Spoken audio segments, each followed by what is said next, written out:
এরপরে একজন কোশ্চেন করছেন, is there any plan of BICS to participate national election of Bangladesh? Islami Chhatra শিবির তো স্টুডেন্ট অর্গানাইজেশন। আমাদের অর্গানাইজেশনের স্ট্রাকচার এবং কাজের লক্ষ্য উদ্দেশ্য যা, এর বাইরে ইসলামী ছাত্র শিবির কখনোই কোনো কিছু করে না। আমাদের অর্গানাইজেশনের মূল লক্ষ্যটা হচ্ছে স্টুডেন্টদেরকে নিয়ে, স্টুডেন্টদের মাধ্যমে পরিচালিত। পলিটিক্যাল অ্যাফিলিয়েশন আছে কনসাসনেসমূলক, অর্থাৎ স্টুডেন্টদেরকে পলিটিক্যালি কনসাস করে তুলি। আমাদের হাজার হাজার কাজের মধ্যে পলিটিক্যাল এঙ্গেজমেন্ট, মিছিল, মিটিং, এগুলো খুবই ক্ষুদ্র কিছু কাজ। গতকাল আমরা নৈরাজ্য সৃষ্টি করেছে আওয়ামী লীগ, তার এগেনস্টে একটা মিছিল করেছিলাম। মিছিলটা করার পরেও এই মিছিল করার পরে 4টা প্রোগ্রাম করতে হয়েছে। এরপরে সন্ধ্যার সময় গিয়ে বিকাল থেকে সারাদিন আবার চলছে রোবোটিক ফেস্ট, কেন্দ্রীয় সভাপতি সেইখানে। মানে আমাদের মিছিল করি একটা, সারা দেশে এরপরে কিন্তু শত শত প্রোগ্রাম চলছে।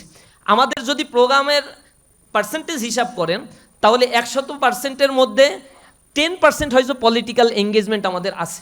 90% আমরা কাজ করি আমাদের সেলফ ইমপ্রুভমেন্টের জন্য, আমাদের একাডেমিক ইমপ্রুভমেন্টের জন্য।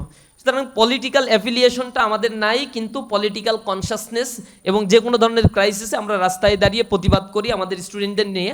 সেই ক্ষেত্রে ইলেকশন কেউ করতে চাইলে ইসলামী ছাত্র শিবির থেকে বিদায় নেওয়ার পরে সে ইলেকশন করবে।